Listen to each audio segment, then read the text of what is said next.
بسم الله الرحمن الرحيم والذين يقولون ربنا اصرف عنا عذاب جهنم إن عذابها كان غراما إنها ساءت مستقرا ومقاما والذين إذا أنفقوا لم يسرفوا ولم يقتروا وكان بين ذلك قواما والذين لا يدعون مع الله إلها آخر ولا يقتلون النفس التي حرم الله إلا بالحق ولا يزنون ومن يفعل ذلك يلقى أثاما يضاعف له العذاب يوم القيامة ويخلد فيه مهانا إلا من تاب وآمن وعمل عملا صالحا فأولئك يبدل الله سيئاتهم حسنات وكان الله غفورا رحيما ومن تاب وعمل صالحا فإنه يتوب إلى الله متابا والذين لا يشهدون الزور وإذا مروا باللغو مروا كراما والذين إذا ذكروا بآيات ربهم لم يخروا عليها صما وعميانا والذين يقولون ربنا هب لنا من أزواجنا وذرياتنا قرة أعين واجعلنا للمتقين إماما أولئك يجزون الغرفة بما صبروا ويلقون فيها تحية وسلاما خالدين فيها حسنت مستقرا ومقاما قل ما يعبأ بكم ربي لولا دعاؤكم فقد كذبتم فسوف يكون لزاما صدق الله العظيم رب اشرح لي صدري ويسر لي أمري واحلل عقدة من لساني يفقهوا قولي اللهم ألهمنا رشدنا وأعذنا من شرور أنفسنا اللهم انفعنا بما علمتنا وعلمنا ما ينفعنا وزدنا علما اللهم صل على سيدنا محمد وعلى آل سيدنا محمد وبارك وسلم آمین یا رب العالمین. فرمایا کہ والذین یقولون، اور وہ لوگ کہ جو کہتے ہیں. دیکھیے یہاں واو کے ساتھ صفات آ رہی ہیں اور یہ بات جیسے پہلے کئی دفعہ ذکر کی جا چکی ہے یا شاید اس کورس میں پہلی دفعہ ذکر کی جا رہی ہے کہ واو کبھی ذوات میں تغیر کے لیے ہوتا ہے، کبھی صفات میں. تو کبھی آپ کہتے ہیں کہ بھئی جاء احمد و زید، تو عموماً کیا ہے احمد اور ہے زید ہے. لیکن اگر آپ صفات کا صفات پر تغیر کریں یا عطف کریں تو اس میں آپ کہیں جاء عالم و زاہد. اس میں دو احتمالات ہیں کہ عالم اور ہے اور زاہد اور صاحب ہے.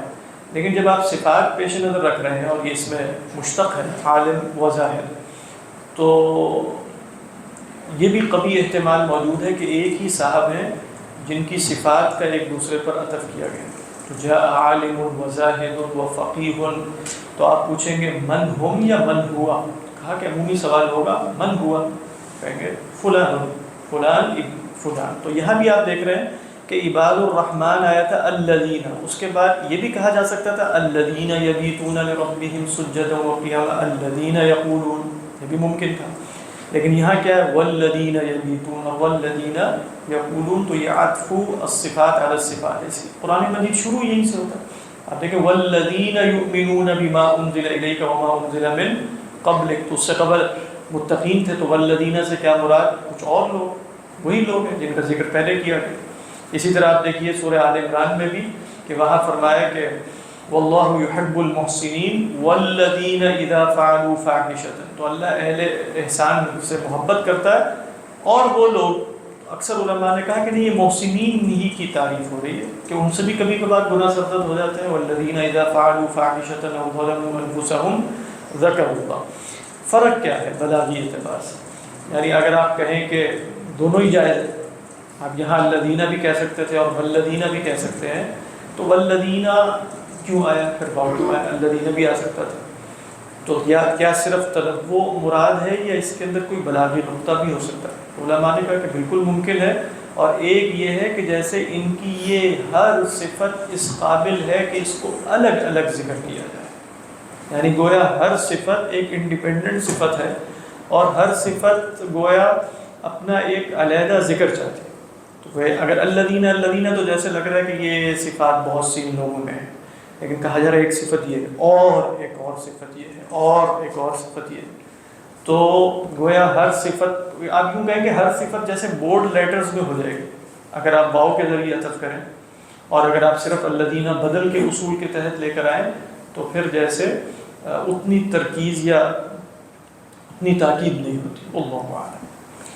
تو فرق جی وہ جو ایک شخصیت میں جو صفات کا ہوتا ہے تو اگر اپوزٹ صفات ہو تو وہ تو نہیں ہو سکتا، جیسے اگر ہم نے جاء عالم جاہل، ظاہر بات وہ قرینہ لفظی موجود ہے نا، الا یہ کہ آپ کہیں کہ بے اعتبار، وہ پھر منطق بیچ میں آ جائے گا نا، بے اعتبار جہاد مختلف ہے. آپ کہیں جاء عالم و جاہل، آپ سے پوچھا جائے من ہما تو آپ کہیں ہوا ہے، یعنی ایک ہی صاحب ہے اور پھر ان کی بتا دیں کون، تو آپ کہیں گے پوچھا جائے گا آپ سے تو آپ کہیں گے عالم بے اعتبار و جاہل بے اعتبار آخر، یعنی عالم بالفقہ و جاہل بالکلام مثلا، یوں کہ یہ ہو سکتا ہے. لیکن متبادر الی الذہن یہی ہو جائے گا جاء عالم و جاہل. متبادر الی الذہن کیا ہے کہ اب دو صاحب ہیں لیکن احتمال ہے، لیکن وہ احتمال آپ کو اپنی بیان تفسیر سے وضاحت کرنی پڑتی ہے اس کی. جیسے آپ اصول فقہ میں بیان تفسیر پڑھتے ہیں نا، متکلم خود وضاحت کرتے ہیں کہ میری مراد یہ ہے، واللہ اعلم.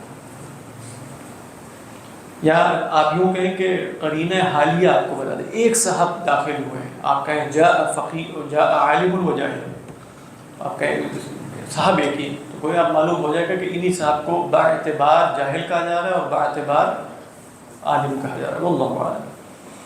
والذین یقولون ربنا اصرف عنا عذاب جہنم، اور وہ لوگ یہ بھی کہتے ہیں اے ہمارے رب اصرف عنا، ہم سے پھیر دے، صرف یصرف پھیر دے، عذاب جہنم، جہنم کا عذاب. بہرحال یہ سیدنا حسن بصری اور دوسرے علماء سے یہ تفسیر نقل کی گئی ہے کہ قرآن مجید میں نا یہ اسلوب مستقل ہے. رات کی نماز کے بعد ہے استغفار، جیسے آپ کہیں جب مطلب وبالاسحار ہم یستغفرون والمستغفرین بالاسحار، تو اب یہاں استغفار ہی ذکر کیا جا رہا ہے، لیکن ایک اور پیچھے کیا تھا، وہی تہجد کی نماز والذین یبیتون لربہم سجدا وقیاما.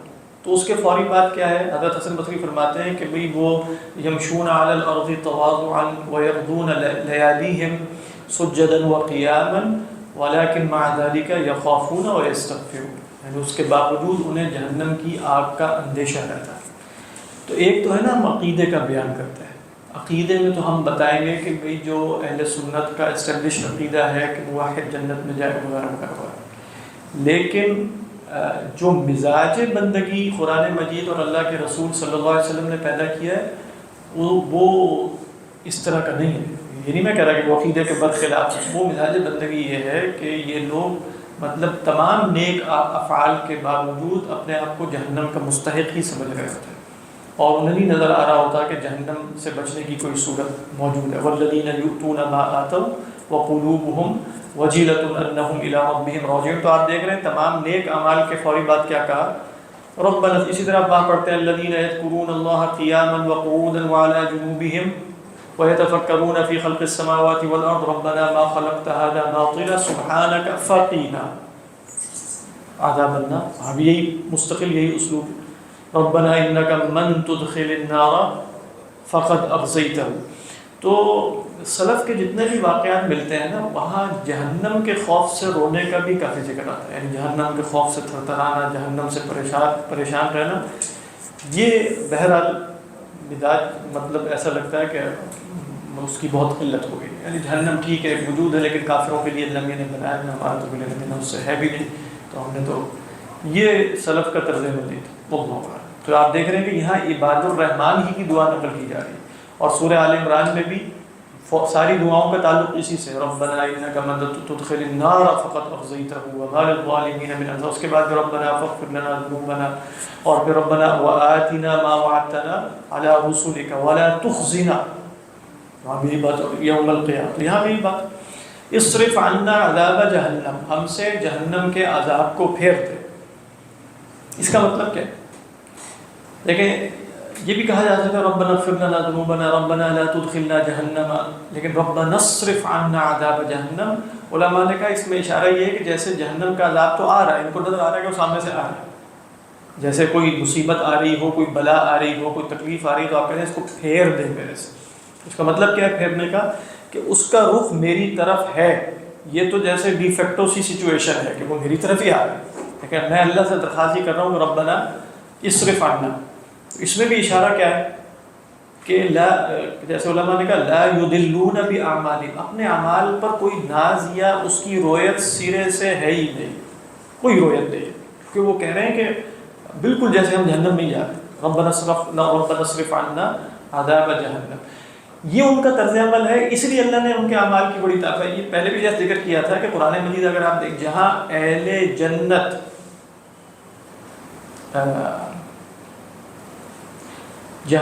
جنت اپنے اعمال کو نہیں دیکھتے، وہاں اللہ تعالیٰ ان کو ان کے اعمال یاد کروائے قیامت کے دن میں، کہ یہ وہ کہیں گے کہ یہ تو الحمدللہ ہدانا لہذا، تو اللہ کہے گا کہ ہذہ الجنۃ اورثتموها بما کنتم تعملون، یہ تمہارے مال کی وجہ سے، کیونکہ وہ نہیں دیکھ رہا ہے تو اللہ کہہ رہے ہیں تمہارا عمل ہے، جہاں انسان دیکھ رہا ہے وہاں اللہ بھی کہیں گے چھٹی، یعنی تمہارا عمل کچھ نہیں۔ وہ ابن عطا اللہ سکندری کی ایک وہ ہے حکم، اس میں وہ کیا کہتے ہیں، لا عمل ارجا للقبول من عمل غاب عنک شہودہ ووجودہ۔ کیا مطلب ہے اس کا؟ اس طرح کی کوئی عبارت ہے، میں نے وہ اپنی ترجمات کر دی، لیکن مفہوم یہی ہے، اس عمل سے زیادہ عمل قبولیت کا امیدوار نہیں ہے جس کا نہ شہود ہے تمہیں، نہ اس کا وجود تمہارے دل میں، یعنی جس کو نہ تم دیکھ رہے ہو کہ یہ میرا کوئی عمل ہے، اور نہ اس کا کوئی وجود ہے۔ وجود سے مراد کیا ہے؟ وہ تمہارے خیال میں مطلب کوئی شے نہیں، وہ عمل سب سے زیادہ مقبول ہو جائے گا اللہ کے ہاں۔ تو یہاں جیسے وہ اپنے اعمال نہیں دیکھ رہے، آپ کہیں کیسے پتہ چلا نہیں دیکھ رہے؟ اس طرح پتہ چلا کہ ربنا اصرف عنا عذاب جہنم، اس لفظ کے اندر یہ مفہوم پایا جاتا ہے کہ وہ جیسے اپنے آپ کو جہنم میں جاتا ہوا ہی دیکھ رہے ہیں، واللہ اعلم۔ تو اب جب وہ اس طرح دیکھ رہے ہیں تو اللہ ان کی تعریفیں کیے چلے جا رہے ہیں، عباد الرحمن ان کی بڑی صفات ہے، آگے بھی آتے ہیں والذین اذا انفقوا لم يسرفوا ولم يقتروا۔ بہرحال تو فرمایا ان عذابها كان غراما، یہ جو غائن را میم ہے نا، یہ اس کے اندر مفہوم ہوتا ہے چمٹ جانے کا۔ غریم کس کو کہتے ہیں؟ غریم کہ وہ غریم جس نے آپ کو قرض دیا ہے وہ آپ سے پیچھے پڑ جائے، جہاں جائے پیچھے پیچھے جا رہا ہے، وہ کیا ہے؟ غریم ہے۔ اسی طرح کہا جاتا ہے فلان مغرم بفلان، مغرم کا کیا مطلب ہے؟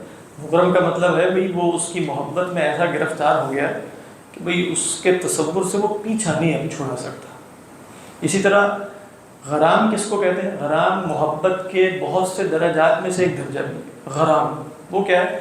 جس میں محب اپنے محبوب کے تصور اور خیال کو اپنے دل و دماغ سے نکالنے پر قادر نہیں ہوتا، وہ غرام توان کو بھی کہتے ہیں، غریمہ یا غرمو سے۔ یہاں کس معنی میں ہے؟ ایسا چمٹ جانا کہ جس سے انفکاک کی کوئی صورت نہ ہو، جس سے نجات کی کوئی صورت نہ ہو۔ اسی لیے یہاں سے معتزلہ استدلال کیا کرتے تھے کہ جو جہنم میں چلا گیا وہ نکل نہیں سکے گا۔ اہل سنت کا تو یہ عقیدہ نہیں ہے، وہ صحیح احادیث موجود ہیں، متواتر ہیں، لیکن ان کا عقیدہ کیا تھا؟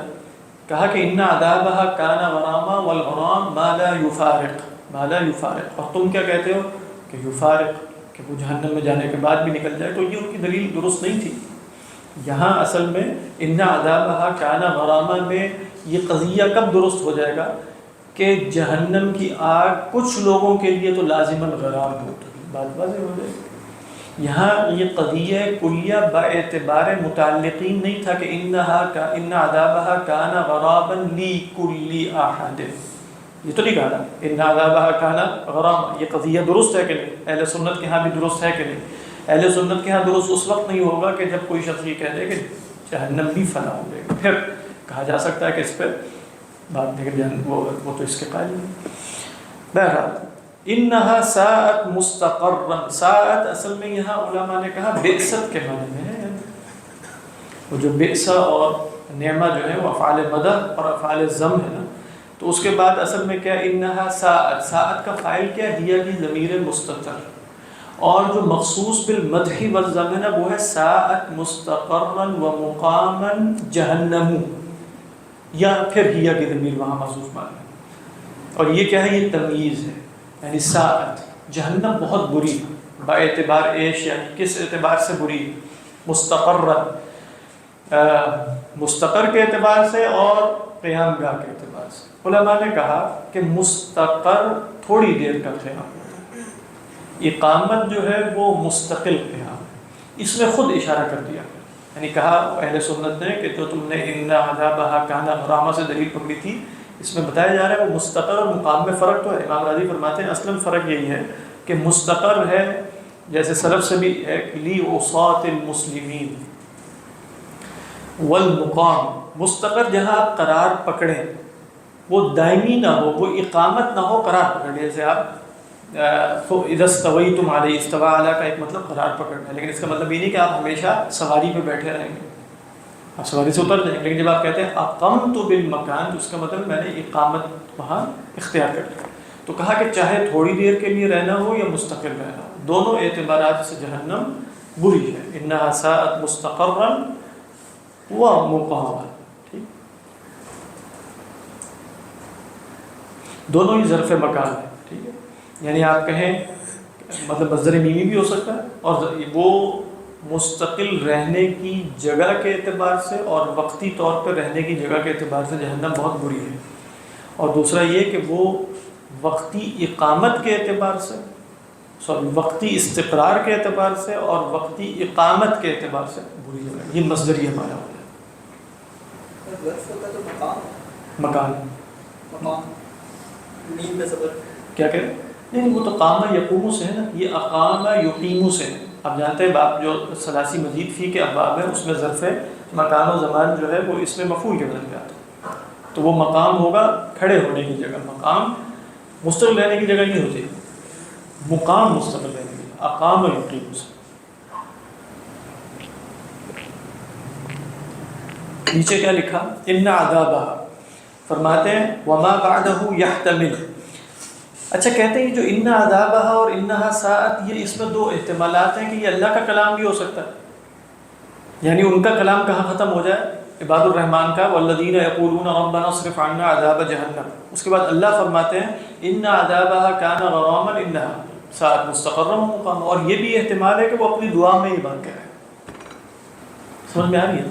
تو کہتے ہیں وما بعدہ یحتمل ان یکون من کلامہم او من کلام اللہ عز وجل کان غراما ای ہلاکا و خسرانا وقیل ملازما. زیادہ قوی بات یہ ملازما، یعنی اصلاً جو غرام کے اندر مفہوم ہے وہ چمٹ جانے گا. لیکن بعض نے کہا کہ غرام کے اندر ہلاکت کا مفہوم کیسے آیا، کیونکہ اس طرح کی محبت جو، کیونکہ غرام کا لفظ محبت مجازی میں استعمال ہوتا ہے، اللہ کے لیے استعمال نہیں ہوتا. اس کو آپ عشق مجازی اور اس طرح کہتے ہیں. وہ فی نفسی ہی انسان کے لیے ہلاکت کا باعث ہے، تو غرام بول کر ہلاکت بھی مراد لیا جاتا ہے. پھر غرام اس چٹی اور توان کو کہتے ہیں جو انسان پہ پڑ جاتا ہے، جو اس کے لیے باعث ہلاکت ہوتا ہے. تو اس اعتبار سے غرام کے لوازم میں کیا ہے، ہلاکت. لیکن غرام کا جو حقیقی معنی ہے اس کے اندر چمٹ جانا. اللہ اعلم. والذین اذا انفقوا لم يسرفوا ولم يقتروا، ایک قرات میں ہے ولم يقتروا. ایک ہی معنی علماء نے کہا بیان کیا. اور کیا ہے کہ وہ لوگ کہ جب وہ خرچ کرتے ہیں، لم يسرفوا ولم يقتروا، نہ اسراف کرتے ہیں نہ اقتار کرتے ہیں یا قطر کرتے ہیں. باب فعل سے بھی آتا ہے، تفعیل سے بھی آتا ہے، اور قطر یقتر سے بھی آتا ہے. وکان الانسان قتورا، قرآن مجید میں باب فعل سے بھی آیا وعلی الموسع قدرہ وعلی المقتر قدرہ. تو مقتر کون ہے؟ جس کے اوپر شدت یعنی مال و دولت میں ضیق آ گیا، کیونکہ قاف تا را کے جتنے بھی مفاہیم ہیں اس کے اندر ضیق کا مفہوم ہے، تضییق کا مفہوم. ٹھیک، اگرچہ بعض علماء نے کہا کہ اصلاً اس کے اندر سیاہی کا اور کالے دھوئیں کا مفہوم. ترهقها قترة أولئك هم الكفرة الفجرة. بہرحال تو فرمایا وہ لوگ کہ جب خرچ کرتے ہیں اسراف نہیں کرتے ہیں. اسراف کے معنی میں اختلاف ہوا خود سلف کے اندر. حضرت عبداللہ ابن عباس اور ان کے شاگرد وغیرہ فرمایا کرتے تھے, حضرت مجاہد بھی, کہ اسراف ہوتا ہے الانفاق فی المعصیہ. آپ کو معلوم ہے سلف سے یہ ڈیبیٹ چل رہی ہے کہ اسراف حلال میں حد سے تجاوز کرنا ہے یا انفاق جو ہے وہ معصیت میں ہو تو اسراف کہلاتا ہے. تو وہ فرمایا کرتے تھے وہ معصیت میں ہو تو اسراف کہلاتا ہے, اگر وہ معصیت میں نہیں ہے وہ اسراف نہیں ہے. لہذا ان سے یہ جملہ ثابت ہے کہ لو انفق احد مثل ابی قبیس ذهبا فی طاعت اللہ لما کان اسراف. اللہ کی اطاعت میں ہو بس. اگر ابو قبیس جو مکہ کا پہاڑ ہے اتنا سونا بھی خرچ کر دے لیکن وہ معصیت میں نہ ہو, اللہ کے وہ تو اسراف نہیں شمار ہوگا. بعض علماء کا سلف میں مسلک یہ تھا کہ امام رازی علیہ الرحمٰن نے ذکر کیا کہ وہ کہتے تھے التوسع فی الحلال والمباحات بھی اسراف میں شمار ہوتا ہے. تو وہ جملے نقل کرتے ہیں, پوچھا گیا کہ حضرت حسن بصری سے یا کسی سے مجھے یاد نہیں رہا کہ بھئی ای بناء لا صرف فیہ, کہ بھئی وہ عمارت کون سی ہے جس میں اسراف نہ ہو. کہا کہ ما سترک عن الشمس والمطر, جو تمہیں سورج اور بارش سے روک لے بس اتنا بنا لینا, اس میں کوئی اسراف نہیں. کہا کہ ایو طعام لا صرف فی یعنی لا اسراف فی, تو کہتے ہیں طعام یسد جوعک. ایو لباس لا صرف فی, کہتے ہیں لباس یستر عورتک, یعنی وہی روٹی کپڑا لگا. تو وہ فرما رہے ہیں کہ یہ بس اتنا ہو تو یہ صرف نہیں ہے. باقی تم توسع اختیار کرو گے مباحات کا, اس میں تو کوئی حد ہی نہیں ہے. آپ وہاں لمٹ تو نہیں بتا سکتے کوئی انضباط کے ساتھ, لیکن یہ سب کہتے ہیں کوئی ٹھیک بات نہیں. تو یہ بعض لوگوں کا سلف صالحین میں مزاج ایسے ہی تھا کہ بھئی مباحات میں بھی توسع اختیار کرو گے تو وہ مباحات کی عادت پڑ جائے گی تو آہستہ آہستہ حرام کی طرف تمہیں کھینچ کر لے جائے گا اور پھر اسے چھوڑنا مشکل ہو جائے گا. تو کبھی تو حلال سے وہ مباحات پورے ہو جائیں گے, لیکن ہر زمانہ ایسا تو نہیں ہے. کبھی ایسا بھی ہوگا کہ پھر حلال کی رقم اتنی نہ ہو کہ وہ توسعات تم اختیار کر سکو تو حرام میں پڑ جاؤ گے.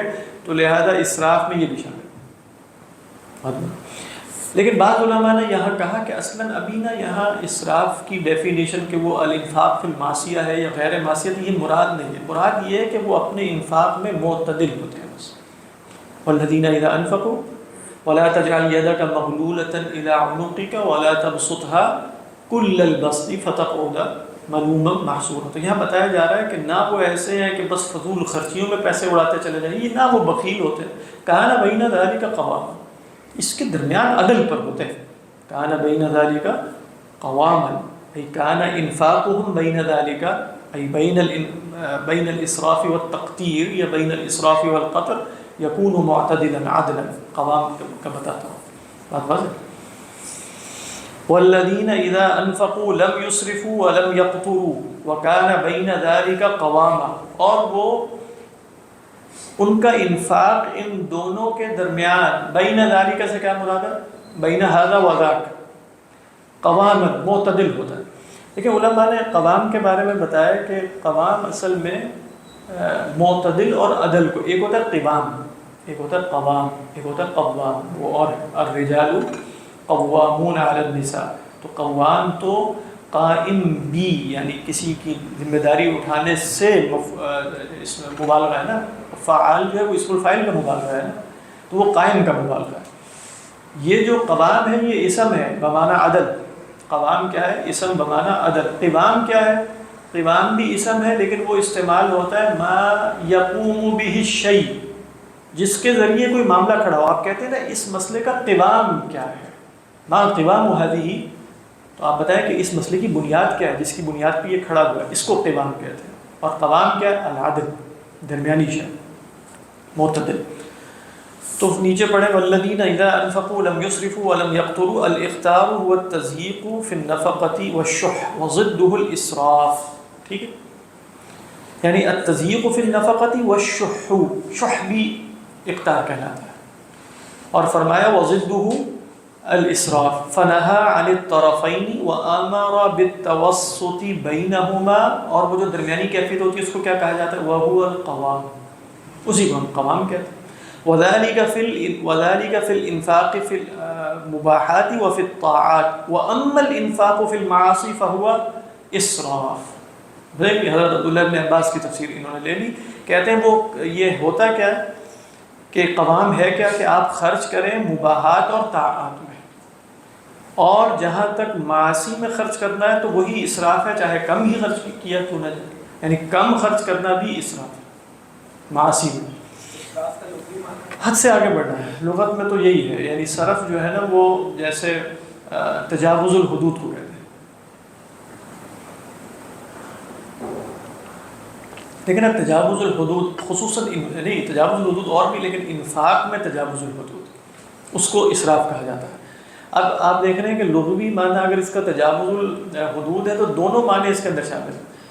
انفاق فی المعصیت تجاوز الحدود، اور جو مباحات میں لے رہے ہیں وہ کہہ رہے ہیں کہ مباحات میں حد سے زیادہ خرچ کرنا، حد سے زیادہ تجاوز الحدود. تو دونوں کی گنجائش لفظ کے اندر پائی جاتی ہے. لا تصرف فی الماء کا تو مطلب مباح میں وہ ہے توسع. اصل میں اسراف تو حد سے آگے بڑھنا ہے بس. اب حد سے آگے بڑھنا مباحات میں بھی ہو سکتا ہے، حد سے آگے بڑھنا، لیکن وہاں چونکہ لیکن اس پر ضروری نہیں کہ وہ الگ ہے ایک خاص پانی کے متعلق، اور یہ جیسے انفاق فی المال تو شاید ایک دوسرے پر محمول نہ کیا جا سکے، کیونکہ اس میں جو کامن میننگ ہے وہ دونوں جگہ پایا جاتا ہے، وہ ہے تجاوز الحدود. اللہ اس میں سے سوال بھی ہے فی الماء اسراف. فی الماء اسراف لا ولو كنت علی نہر جار. آپ صلی اللہ علیہ وسلم نے جواب یہ دی چاہے تم نہر جاری پہ بیٹھے ہو. یہ سوال اسی لیے ہوگا کہ پھر اس کا یہ متبادل معنی ہاں نہیں، اصل میں مراد ان کی یہ تھی کہ مطلب تو وضو کر رہے ہیں اس میں کچھ پانی زیادہ، مطلب ان کا خیال تھا کہ فی الماء اسراف. متبادل معنی یہ ہے کہ الاسراف یکون فی المال. تو آپ صلی اللہ علیہ وسلم سے پوچھا جا رہا ہے کہ اچھا پانی میں بھی اسراف ہے؟ خیال تو یہی تھا کہ درہم و دینار اور مال و دولت کے خرچ کرنے میں اسراف ہے. تو ہم نے کہا کہ ہاں ہے، اس میں بھی ہے. اور ولو کنتا کا مطلب کیا ہے؟ نعم ولو کنتا، یعنی نعم ولو کنتا علی نہر جار. اللہ اعلم. اور ایک چیز میں نے یعنی لکھی بھی پڑھی، وہ حالانکہ اس کی آتھینٹسٹی ہے کہ ہر چیز میں یہ مباحات میں اسراف تو ہوتا ہے، لیکن سوائے خوشبو میں. ہاں ہاں وہ ایک حدیث جہاں تک مجھے یاد پڑتا ہے اس میں کہ خوشبو کے متعلق کہا گیا کہ لا صرف فی، مطلب خوشبو لگانے کے لیے ہوتی ہے، مراد یہ ہے. تو اس کے لیے آپ کوئی مہنگی خوشبو اس لیے خریدتے ہیں کہ وہ اس کے پیچھے نیتوں پہ ڈیپینڈ کرتا ہے، اس کی گنجائش ہے. مطلب یہ ایک حدیث موجود ہے. اللہ اعلم. والذین لا يدعون مع اللہ. اب دیکھیے یہ بھی بہت اہم آیت ہے. والذین، اب اس میں علماء نے کہا کہ ترتیب یہ نہیں ہے کہ وہ پہلی چیزیں جو بیان کی گئی ہیں وہ زیادہ بڑی ہیں صفات کے اعتبار سے اور یہ بعد میں آ رہے ہیں. یہ ترتیب پیش نظر نہیں ہے. یعنی آپ کہیں کہ یمشون علی الارض ہونا، یہ والذین لا يدعون مع اللہ الہا آخر سے صفت کے اعتبار سے مقدم ہے، ایسا کچھ بھی نہیں ہے. امام رازی علیہ الرحمہ نے یہاں ایک نقطہ بیان کیا ہے، وہ یہ ہے کہ اسی سوال کے جواب میں کہ یہ بعد میں کیوں آ رہا ہے. یعنی یہ تو اس سے تو بات شروع ہونی چاہیے والذین لا يدعون مع اللہ. تو ویسے تو جیسے وہاں سمجھیے نا سورہ بلد میں وہاں بھی ثم کان من الذین آمنوا وتواصوا بالصبر. تو لیکن انہوں نے جواب یہ دیا ہے کہ یہ ساری صفات جو پیچھے آ رہی ہیں نا یہ شرک کے ساتھ بھی ہو سکتی. اب یہ ان کی ایک انڈرسٹینڈنگ، یعنی آپ کفر پر ہیں، شرک پر ہیں، ہو سکتا ہے یمشون علی الارض ہونا وَإِذَا خَاطَبَهُمُ الْجَاهِلُونَ قَالُوا سَلَامًا.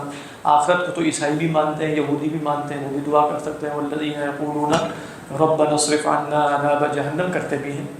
عیسائی ہوں گے، کرتے ہوں گے یہ دعا سجداً وقیاما. بالکل ممکن ہے، ابھی بھی آپ اہل کتاب میں ایسے لوگ ہو سکتے، مطلب یہودیوں میں شاید کوئی ایسے لوگ موجود ہیں، بلکہ اللہ نے کہا کہ ہو سکتے ہیں یعنی جن تک دعوت نہ پہنچی ہو. اور اس زمانے میں بھی کہا نا کہ من اہل الکتاب امۃ قائمۃ یتلون آیات اللہ آناء اللیل وهم یسجدون یؤمنون باللہ والیوم الآخر ویأمرون بالمعروف وینہون عن المنکر ویسارعون فی الخیرات واولئک من الصالحین وما یفعلوا من خیر فلن یکفر، اس کی بھی دونوں تفسیریں موجود ہیں. ایک تفسیر یہ ہے کہ یہ مؤمنی اہل الکتاب ہے، دوسری تفسیر یہ ہے کہ ہم من اہل الکتاب الذین لم تبلغهم الدعوہ، جن تک دعوت نہیں پہنچی. ممکن تو ہے، یعنی امام راضی مطلب انہوں نے یہ ساری تفصیل بیان نہیں کی، لیکن یہ کہا کہ یہ ممکن ہے اہل شرک سے بھی، اہل کفر سے بھی یہ صفات ممکن ہے.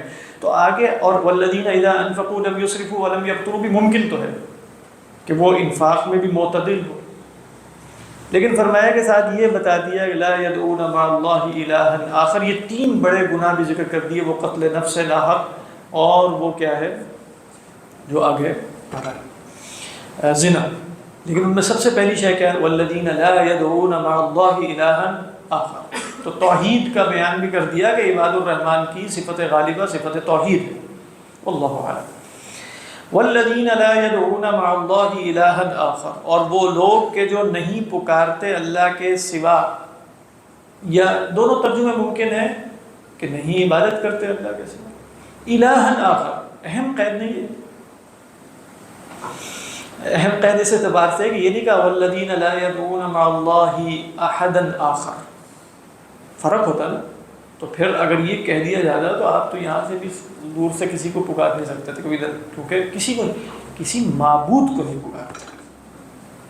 بات سمجھ میں آ رہی ہے کہ نہیں؟ اللہ کے سوا کس کو نہیں پکارتے؟ کسی معبود کو. اس قید کے ساتھ بیان کیا.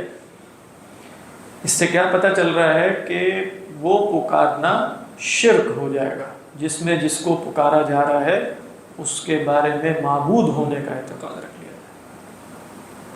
اب اگر معبود ہونے کا اعتقاد نہیں ہے اور نہ اس کو الہ سمجھا ہے، نہ اس کو رب سمجھا ہے، نہ صفات اب وہ مسئلہ کیا رہے گا؟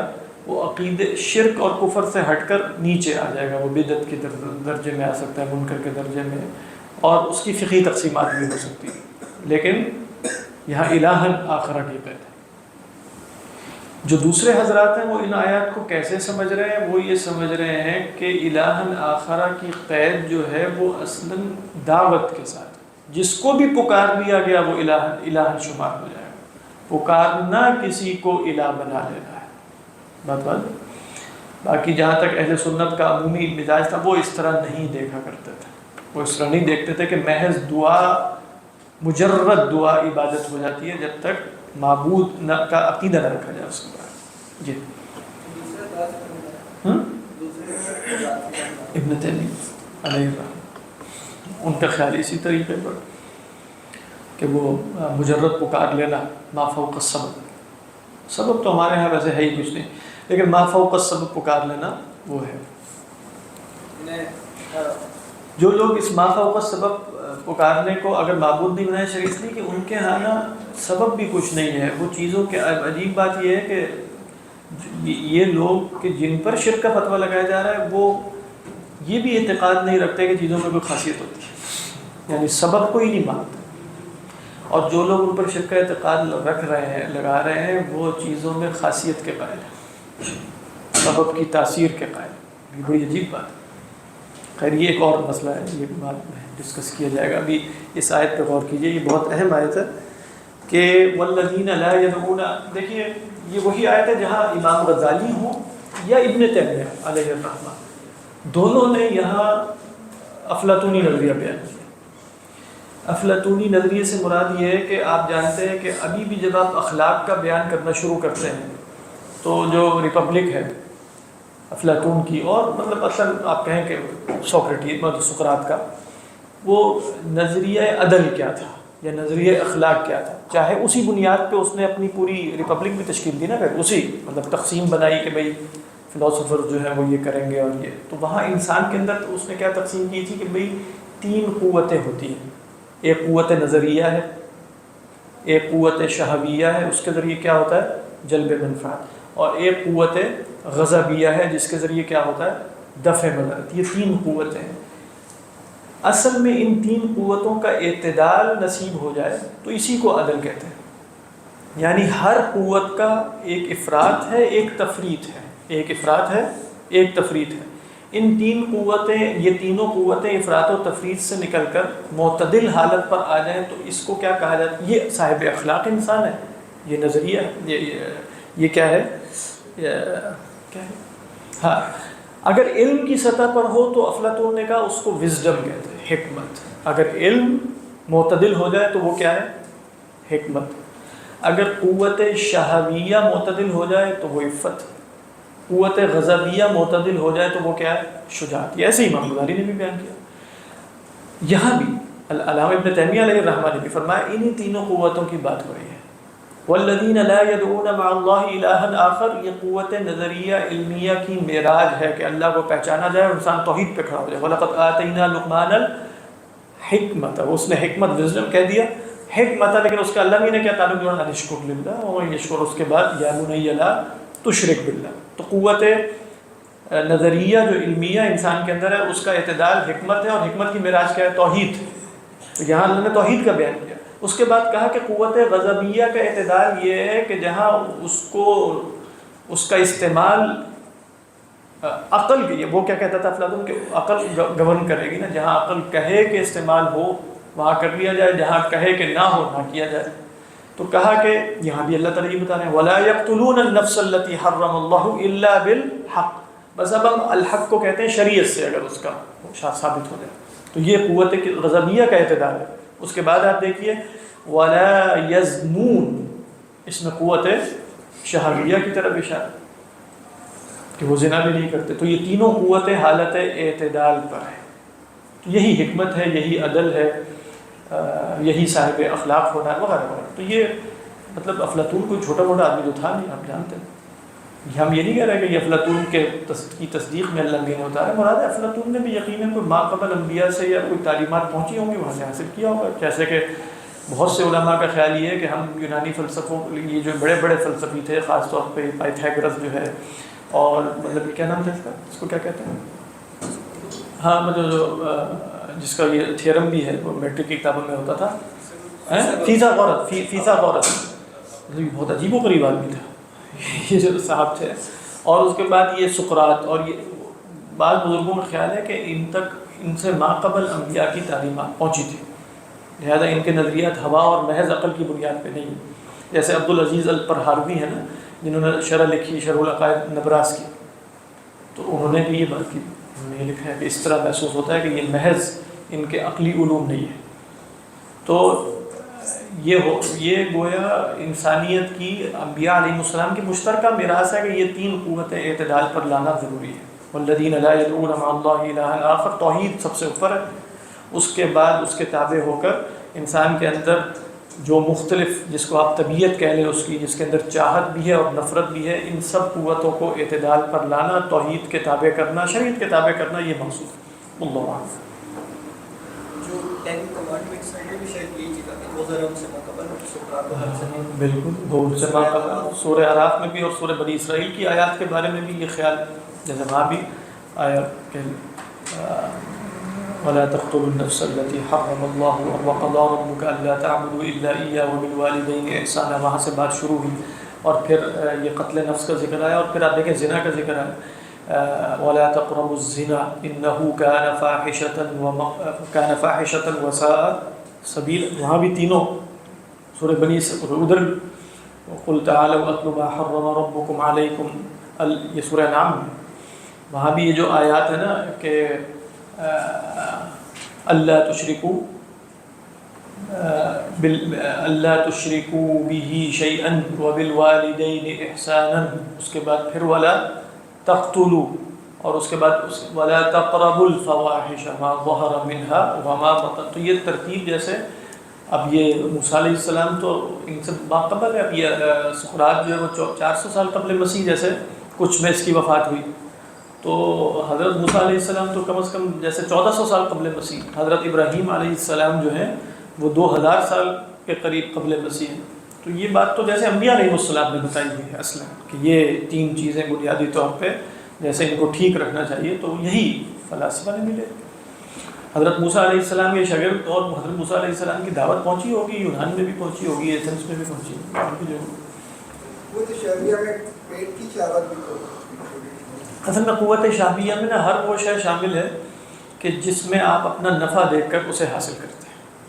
لیکن قوت شہویہ کا سب سے بڑھ کر غلط استعمال ان معاملات میں ہوتا ہے. تو اللہ نے یہ نہیں کہ وہ استیعاب کیا ہے اس کا ایک سمبل بتا دیا، یعنی قوت شہویہ کا، جیسے ابھی بھی ہم شہوت بولتے ہیں تو متبادر الی الذہن سب کے ذہن میں وہی جاتا ہے، حالانکہ شہوت کا مطلب تو خواہش ہے، شہوت تو پیٹ کی بھی ہو سکتی ہے، شہوت جاہ کی بھی ہو سکتی ہے، بہت چیزیں، لیکن چونکہ بہت زیادہ غالب قوت یہ ہے انسان کے اوپر تو ولا یسنو بتا دیا۔ اب یہی صحیح مسلم اور بخاری کی جو حدیث ہے نا مشہور، حضرت عبداللہ ابن مسعود فرماتے ہیں کہ اللہ کے رسول صلی اللہ علیہ وسلم سے پوچھا ای الذنب اعظم یا رسول اللہ، تو آپ نے فرمایا ان تجعل للہ ندا وهو خلقک، پہلے آپ نے یہ بتایا، پھر پوچھا ہم نے ثم ای یا رسول اللہ، آپ نے فرمایا ان تقتل ولدک خشیۃ ان یطعم معک، تم اپنے بچے کو اس لیے قتل کرو کہ وہ تمہارا کھائے نا۔ اب اس میں بھی آپ دیکھ رہے ہیں، آپ سب یعنی قتل نفس میں بھی اس کی شنیع ترین صورت بیان کر رہے ہیں۔ اس کے بعد پوچھا ثم ای، تو آپ صلی اللہ علیہ وسلم نے فرمایا ان تزانی حلیلۃ جارک، تم نعوذ باللہ پڑوسی کی بیوی سے زنا کرو۔ اب یہ زنا تو ویسے ہی، لیکن یہ پڑوسی کے حقوق، مطلب زنا کی حالت میں بھی شنیع ترین حالت ہو گئی۔ حضرت عبداللہ ابن مسعود فرماتے ہیں، آپ صلی اللہ علیہ وسلم کا قول ختم ہو گیا، فرماتے ہیں فَأَنزَلَ اللَّهُ تَصْدِيقَ ذَلِكَ، اللہ نے اس کی تصدیق اتار دی، اور پھر یہی آیت پڑھی متفق علیہ وَالَّذِينَ لَا يَدْعُونَ مَعَ اللَّهِ إِلَٰهًا آخَرَ وَلَا يَقْتُلُونَ النَّفْسَ الَّتِي حَرَّمَ اللَّهُ إِلَّا بِالْحَقِّ وَلَا يَزْنُونَ۔ آپ دیکھیں، انہوں نے بالکل اسی سے جوڑ کے دیکھا، کہا کہ اللہ نے اس کی تصدیق اتاری، تو اللہ تصدیق اتارتا ہے، وہ اپنے نبی کے آپ صلی اللہ علیہ وسلم کا ہو سکتا ہے جیسے یہ اجتہاد، اللہ اعلم۔ اور پھر حضرت عبداللہ ابن مسعود یہ کہہ رہے ہیں کہ دیکھو یہی بات اللہ تعالیٰ نے قرآن میں بات میں کی، اس کا مطلب یہ ہے کہ یہ بعد میں نازل ہوئی ہے، اور آپ صلی اللہ علیہ وسلم سے یہ سوال پہلے پوچھا گیا۔ اللہ علیہ توحید حدیث میں ہاں مطلب جو ہم ترتیب کر رہے تھے توحید، ہم تو کہہ رہے تھے کہ قوت علمیہ نظریہ اس کی معراج توحید ہے، قوت غضبیہ اور قوت شہویہ۔ تو قوت غضبیہ جیسے ولا یقتلون النفس التي حرم اللہ الا بالحق اور ولا یزنون۔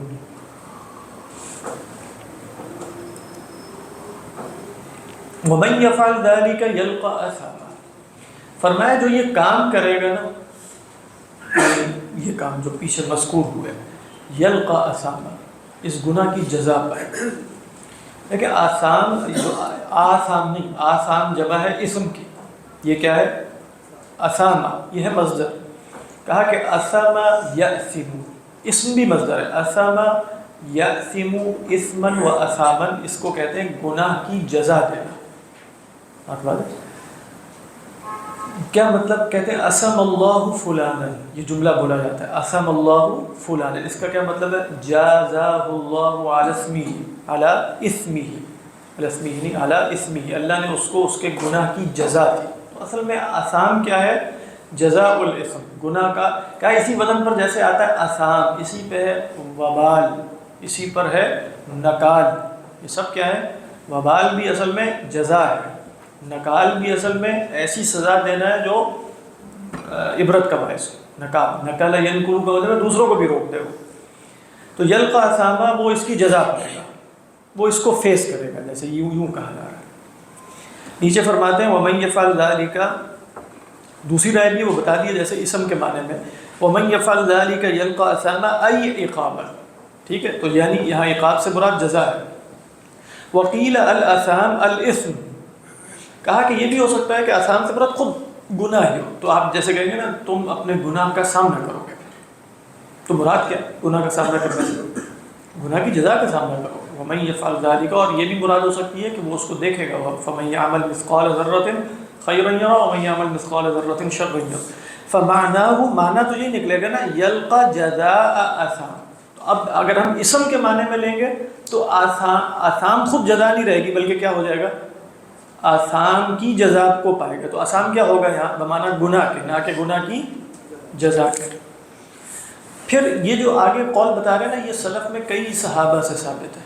کون سا قول؟ یہ بات وقیل الاسام واد فی جہنم، آپ جا کے تفسیر ابن جریر دیکھیں اور تفسیر ابن کثیر، تو وہاں کئی سلف میں کئی بزرگوں کے اقوال نقل کیے ہیں کہ آسام سے مراد وادن فی جہنم، اس میں بھی کوئی تناقض نہیں۔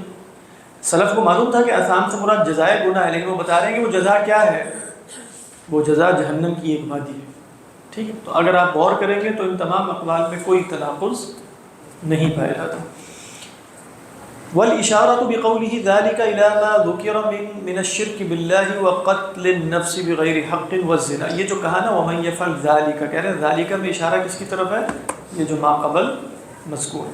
بس اس میں جو جیسے امام رازی کی تفسیر ہے اور تفاسیر ہیں، اس میں ایک مسئلہ ہے کہ آگے فرمایا نا کہ یضاعف له العذاب یوم القیامۃ ویخلد فیہ مہانا. تو وہ کہتے ہیں کہ یخلد فی، معتزلہ نے کہا کہ یخلد فیہ مہانا کا مطلب ہے جو ان میں سے ایک بھی کوئی گناہ کرے گا وہ یخلد فیہ مہانا. اہل سنت کیا کہتے ہیں؟ من جمع بین ہذہ الثلاثہ، تو وہ تو ہر صورت میں یعنی والذین، اور جو اللہ کے سوا کسی کے ساتھ کسی کو شریک ٹھہرائے گا وہ بھی. لیکن اور دلائل متواترہ سے معلوم کیا ہوا ہے کہ قتل نفس اور زنا معاف ہو سکتا ہے. توبہ کی بات نہیں ہو رہی، توبہ سے تو شرک بھی معاف ہو سکتا ہے، وہ تو کویسچنیبل ہی نہیں ہے نا. توبہ کریں گے تو شرک بھی معاف ہو جائے گا، اسلام لانے سے بھی معاف ہو جائے گا. بات یہ ہے کہ کوئی شخص مر گیا بغیر توبہ کیے، شرک سے توبہ کیے بغیر مر گیا، معاف نہیں ہوگا. اس کے سوا کسی کمتر گناہ سے توبہ کیے بغیر مر گیا، فی خطر المشیہ، سورہ نساء کی آیت ہے نا ان اللہ لا یغفر ان یشرک بہ.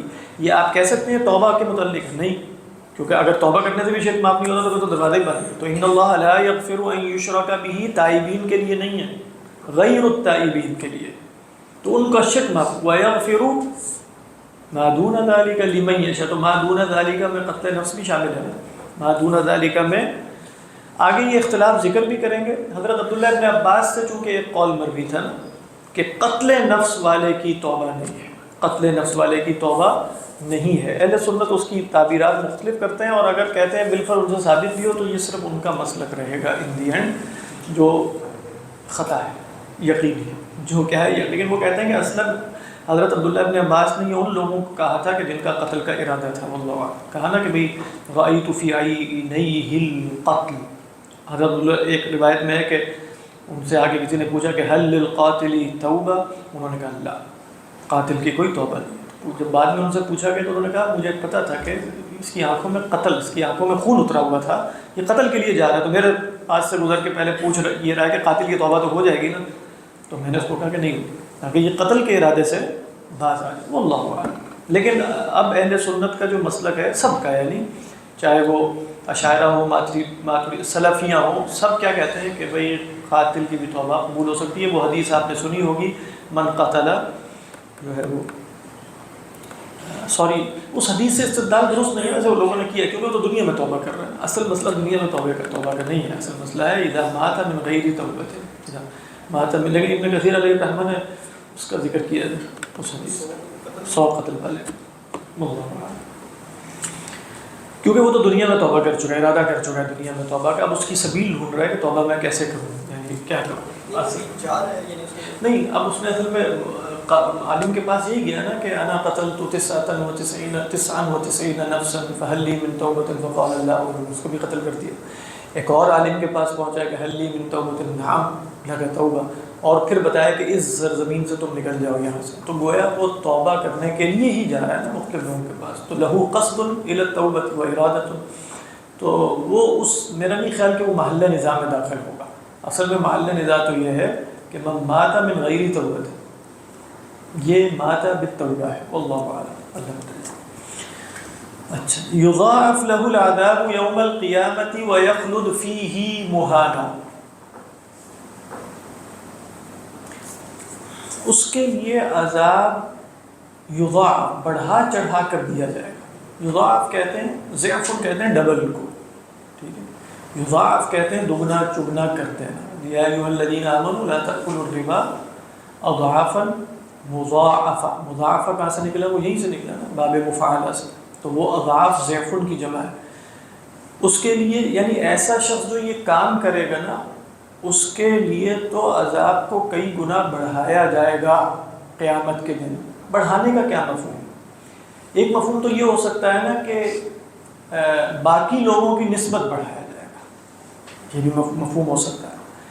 بات سمجھ میں آ رہی ہے؟ یعنی اس سے کمتر بھی گناہ کرنے والوں کو عذاب ہو رہا ہے، لیکن اس کو زیادہ ہوگا، یضاعف لہ العذاب یوم القیامہ۔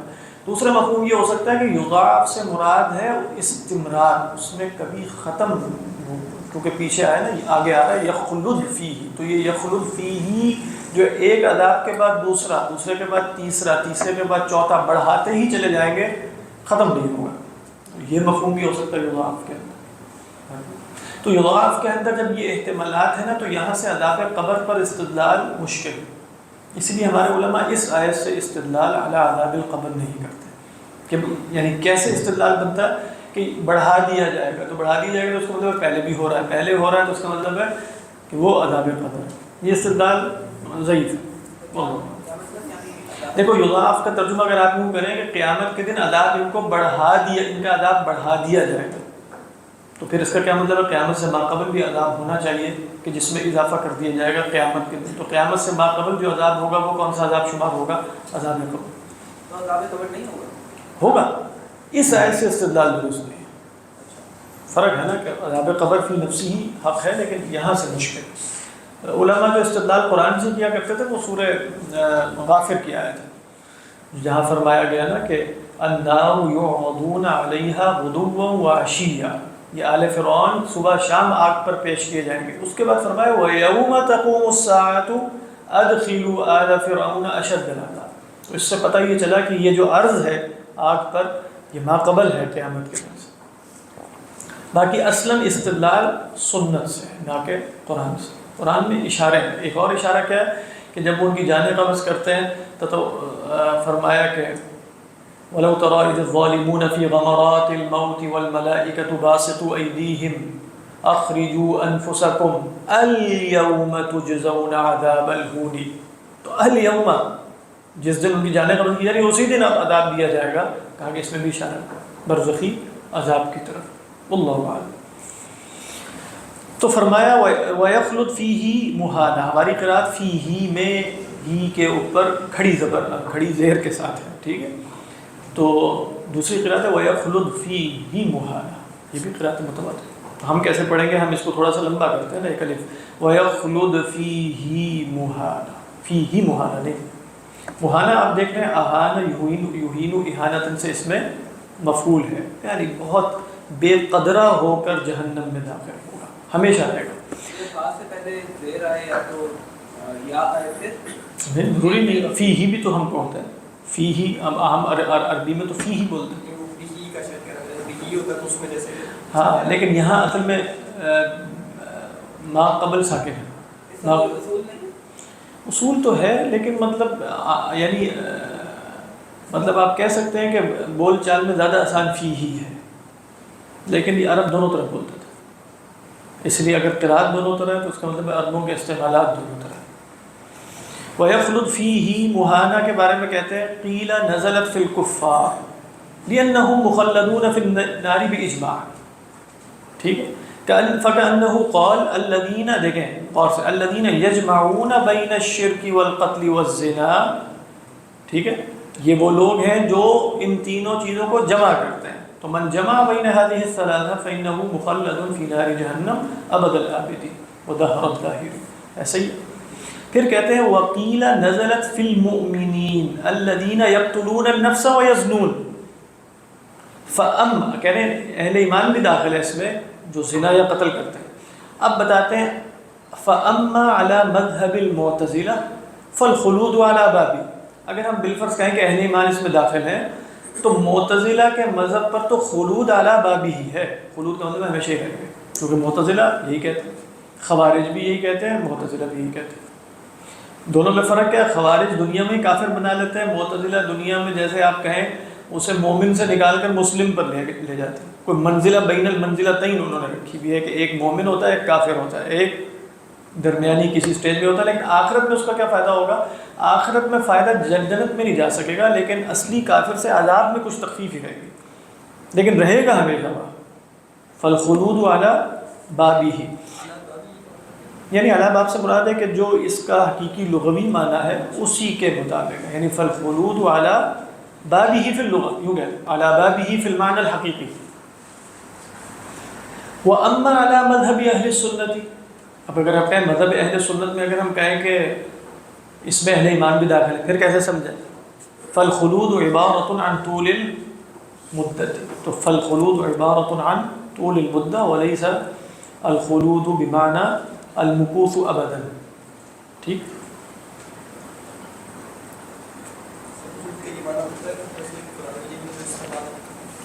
اصل میں تو خود لفظ خلود کے بارے میں یہ اختلاف ہے کہ اس میں ہمیشگی ہے کہ نہیں. اس لیے ابداً سے اس کے اندر مجاز کم، جن کے ہاں ہمیشگی ہے وہ کہتے ہیں خالدین فیہا ابداً جو ہے وہ بیان تاکید ہے. جیسے ہم کہتے ہیں اور مثالیں پڑھی تو وہ کہیں گے خالدین فیہا ابدا، کیونکہ الخلود ایضا یکون ابداً، تو ابداً کہہ کر تاکید ہوگی. بعض کہتے ہیں کہ الخلود لغتاً عبارۃ عن المدت الطویلہ، تو جب کہا جاتا ہے ابداً تو پھر اس کے اندر یہ والا احتمال رفع کر دیا جاتا ہے. تو اسی لیے کچھ لوگ کہتے ہیں کہ اہل جہنم کے ساتھ ابدا عموماً نہیں آتا اور اہل جنت کے ساتھ آتا ہے، اور یہ لیکن قرآن مجید میں ابدا ان کے ساتھ بھی آیا ہے. سورہ جن میں وَمَن يَعْصِ اللَّهَ وَرَسُولَهُ فَإِنَّ لَهُ نَارَ جَهَنَّمَ خَالِدِينَ فِيهَا أَبَدًا حَتَّى إِذَا رَأَوْا وَمَن يَقْتُلْ مُؤْمِنًا مُتَعَمِّدًا فَجَزَاؤُهُ جَهَنَّمُ خَالِدًا فِيهَا وَغَضِبَ أَبَدًا خالداً فيها وغضب الله عليه ولعنه وأعد له جهنم وساءت مصيرا. اس کے بعد تو لیکن وہاں اسی آیت کی بنیاد پر جو لوگ کہیں گے کہ خلود عبارۃ عن المکوث ابدا، تو وہ کہیں گے کہ یہ ابدی. پھر اس کی تعبیر اہل سنت کی وَمَن يَقْتُلْ مُؤْمِنًا مُتَعَمِّدًا، یعنی مؤمنا متعمدا، یعنی لماذا يقتل هذا الرجل؟ لأنه مؤمن. إذا كان يقتله من أجل إيمانه فكيف يكون مؤمنا هو أي القاتل؟ وہی نہیں سکتا وہ تو. اور بعض نے کہا کہ من يقتل مؤمنا متعمدا أي متعمدا کے اندر مفہوم مستحلا کا بھی نکال، یعنی من يقتل مؤمنا مستحلا، تو وہ بھی کافر ہو جائے گا، چاہے وہ اس کو من اجل ایمانی ہی قتل نہیں کر رہا ولكنه يجيز قتل المؤمن بغیر حق. تو الذي يجيز جو جائز سمجھتا ہے قتل المؤمن بغیر حق وہ بھی مسلمان اور بھی ہے. لیکن کچھ لوگ نہیں مانیں گے تو پھر ان کو یہ تعبیر دی جائے گی. جنت کے ساتھ ہمیشہ بتا نہیں معلوم مجھے، لیکن عموماً ایسے ابدا ہی آتا ہے، لیکن ہمیشہ آیا کہ نہیں. پیچھے کیا بلاغی پہلو ہے کہ صرف ایک دفعہ یا جہنم کے ساتھ آیا؟ اصل میں وہاں جنت میں ابدیت جو بھی داخل ہو گیا اسے حاصل ہو جائے گی، جیسے ہی داخل ہو رہا ہے حاصل ہو گئی. جہنم میں داخل ہونا بہت سے لوگ داخل ہوں گے لیکن ان کے لیے ابدیت نہیں ہے. گویا اس میں اشارہ اس بات کی طرف ہے کہ جہنم میں بہت سے لوگوں کا دخول ابدی نہیں ہوگا. یہاں تک کہ من قال، وہ آخر میں حدیث میں آتا نا کہ اخرج من قال لا الہ الا اللہ مرتن، یعنی ایک دفعہ بھی کہا اس نے مخلصا من قلبی، تو اس کو بھی نکال لو. پہلے کہا جائے گا مثقال ذرۃ بکا مثقال ادنا ذرۃ، اس طرح کر کر کے احادیث میں ادنا سا اتنا سا بھی رائی کے دانے سے بھی کافی کم قسم کا ایمان ہے اس کو بھی نکال لو. پھر آخر میں کہا جائے گا کہ اس کو بھی نکال لو جس نے لا الہ الا اللہ کہا. منافق کی بات نہیں ہو رہی، یعنی اس نے لا الہ الا اللہ کا اعتقاد کے ساتھ بس، اور اس کے بعد ہو سکتا ہے اعمال کوئی ہے ہی نہیں. وہ اگلی آیت میں اس کا مفہوم ہے، وہ میں ذکر کرتا ہوں، حدیث مشہور ہے وہ فَأُولَئِكَ يُبَدِّلُ اللَّهُ سَيِّئَاتِهِمْ حسنات کے ذیل میں علماء بیان کرتے ہیں. إِلَّا مَنْ تَابَ، اللہ نے استثناء قائم کر دی مگر سوائے اس کے کہ جس نے توبہ کر لی، تاب یتوب توبۃ و متابا، وآمن اور ایمان لے آیا. اس میں اشارہ یہ ہے کہ وہ توحید پر آ گئے. وعمل صالحا، اس میں اشارہ یہ ہے وعمل عملا صالحا انه ترك الزنا وترك قتل النفس بغیر الحق. فاولئک، تو یہ وہ لوگ ہیں یبدل اللہ سیئاتہم، اللہ ان کی سیئات کو بدل دے گا حسنات، حسنات سے. ٹھیک. وکان اللہ غفورا رحیما، اللہ تعالیٰ غفور الرحیم. اس آیت کے بارے میں سلف سے بھی یہ اختلاف موجود ہے کہ یہ تبدیل سیئات حسنات بالحسنات، یعنی اس سے کیا مراد، کیا یہ دنیا میں ہے یا یہ آخرت میں ہے؟ حضرت عبداللہ ابن عباس اور ان کے شاگرد حضرت مجاہد اور یہ لوگ فرماتے ہیں کہ یہ تبدیل حسنات دنیا میں ہے. وہ کیسے؟ کہتے ہیں تبدیل سیئات بالحسنات دنیا میں، یعنی ان کے برے اعمال کی جگہ جب وہ توبہ کریں گے تو کیا آ جائیں گی؟ سیئات کی جگہ حسنات، یعنی وہ تو شرک کرتے تھے، یہ سیئہ تھا، اب اس کی جگہ بدل کے کیا آ گیا؟ توحید۔ وہ قتل کرتے تھے، اس کی جگہ بدل کر آپ کہیں شجاعت آ گئی یا جو بھی، اسی طرح زنا کرتے تھے اس کی جگہ عفت آ گئی، اور صفات لیتے چلے جائیں، چوری کرتے تھے، لاکھ ڈالر رشوت، غیبت اور ایذا، اور یہ سب کی جگہ کیا توبہ کے بعد آ رہی ہے؟ سیئات کی جگہ کیا آ گئی؟ حسنات۔ یہ ہے تبدیل سیئات بالحسنات، فاولئک یبدل اللہ، اور یہ زیادہ قوی معنی ہے، کیونکہ بعض سلف سے یہ بھی مروی ہو گیا، وہ ضعیف معنی ہے کہ اچھا پھر بہت سے لوگ تمنا قیامت کے دن کریں گے، مرفوع روایات نہیں ہے کہ بھئی کاش ہم نے گناہ زیادہ کیے ہوتے، پھر زیادہ سے زیادہ گناہ کرنے کے بعد توبہ کرتے ہیں تو سارے گناہ ہمارے نیکی سے بدل جاتے، تو یہ اقوال موجود ہے ویسے، لیکن یہ عجیب سا لگتا ہے۔ سیدنا عبداللہ ابن عباس فرما رہے ہیں پھر دنیا، یہ دنیا ہے، وہ بھی ایک قول کی حیثیت سے موجود ہے، لیکن وہ تھوڑا سا مشکل ہے، مشکل سا ہے۔ دوسرا قول ہے ایک حدیث کی روشنی میں، وہ بھی صحیح روایت ہے، اللہ کے رسول صلی اللہ علیہ وسلم فرماتے ہیں انی لا اعرف رجلا، نہیں آپ نے فرمایا انی لا اعرف آخر رجل دخولا فی الجنة وآخر رجل خروجا من النار، میں جانتا ہوں اس شخص کو کہ جو جنت میں سب سے آخر میں جائے گا اور جہنم میں سب سے آخر میں نکلے گا، یہ آخری صاحب ہے۔ تو اللہ تعالیٰ فرشتوں سے کہیں گے فیؤتی بہ، اس کو لایا جائے گا، تو فرشتوں سے کہیں گے کہ اس سے جو ہے نا اس کے کبیرہ گناہ دور کر لو، نحو عنہ کبار الذنوب، اس سے ذرا کبیرہ گناہ دور کرو، واحضروا له صغارہ او کما قال، اور اس کے لیے جو ہے صغار لے آؤ، چھوٹے چھوٹے گناہ لے آؤ۔ تو اب اس سے کہا جائے گا عملت یوم کذا کذا و کذا، قال نعم، کہا جائے گا تم نے فلاں دن یہ کام کیا تھا، عملت یوم کذا کذا و کذا، کیا تھا، لا یستطیع انکارہا، آپ صلی اللہ علیہ وسلم نے فرمایا اس کے انکار کی اس کو نہیں ہوگی۔ پھر اللہ تعالیٰ اس سے فرمائیں گے کہ ان لک بکل سیئۃ عملتها حسنۃ، ان لک بکل سیئۃ عملتها حسنۃ، ہر جو گناہ تم نے کیا ہے اس کی جگہ تمہیں ایک نیکی دی جاتی، اس کی جگہ تمہیں ایک نیکی دی جاتی۔ تو وہ بہت خوش ہوگا اور وہ ادھر ادھر دیکھے گا یوں یوں کر کے، کیونکہ یہ تو ابھی صرف صغار ذنوب اس کے سامنے پیش کی جا رہے ہیں نا، اصل تو کہیں وہ تو کہے گا کہ یا اللہ عملت ذنوبا لم ارہا ہناک، کچھ میں نے ایسے بھی کام کیے تھے جو مجھے یہاں نظر نہیں آ رہے۔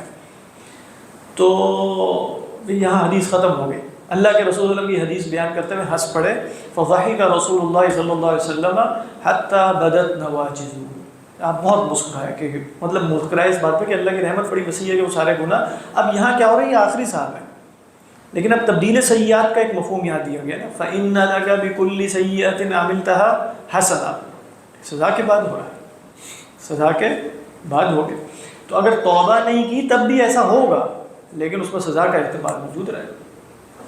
تو وہاں یہ اب آخرت میں ہو رہا ہے، یہاں کیا ہو رہا ہے، آخرت میں ہو رہا ہے کہ اللہ تعالیٰ جنت میں داخل کرنے کے لیے جب تک اس کے گناہوں کو معاف نہیں کریں گے جنت میں داخل کیسے ہوگا۔ تیسرا معنی یہ لیا گیا ہے کہ یہاں حسنہ سے مراد توبہ ہے، یعنی اس حد تک ہر سیئہ کی جگہ توبہ آ جائے گی نا، مطلب اس نے زنا کیا، زنا کے بعد توبہ کر لی، تو زنا کو محو کر کے وہاں کیا لکھا جائے گا، توبہ، اس نے اور گناہ کیا توبہ، اور یہ توبہ خود بہت بڑی نیکی۔ تبدیل سیئات حسنات سے مراد ہے اللہ تعالیٰ ان سیئات کی جگہ اب ایک نیکی لکھ دیں گے، وہ نیکی کیا ہے، توبہ کے بعد وہ نیکی ہے توبہ، یہ بھی معنی ہو سکتا ہے۔ اور چوتھا معنی وہ ہے جو میں نے بیان کیا کہ وہ بھی بعض سلف سے مروی ہے کہ کچھ لوگ تمنا کریں گے قیامت کے دن کہ کاش انہوں نے زیادہ گناہ کیے ہوتے جب وہ تبدیل سیئات بالحسنات دیکھیں گے، واللہ اعلم، اللہ ہی بہتر جانتا ہے کہ معنی میں سے، لیکن حضرت عبداللہ ابن عباس نے جو معنی بیان کیا ہے وہ زیادہ قوی ہے کہ مراد اس سے دنیا میں سیئات کی جگہ اب حسنات کا آ جانا ہے، اللہ بہتر جانتا ہے۔ صدق اللہ العظیم۔ حاشیہ بعد میں پڑھیں گے۔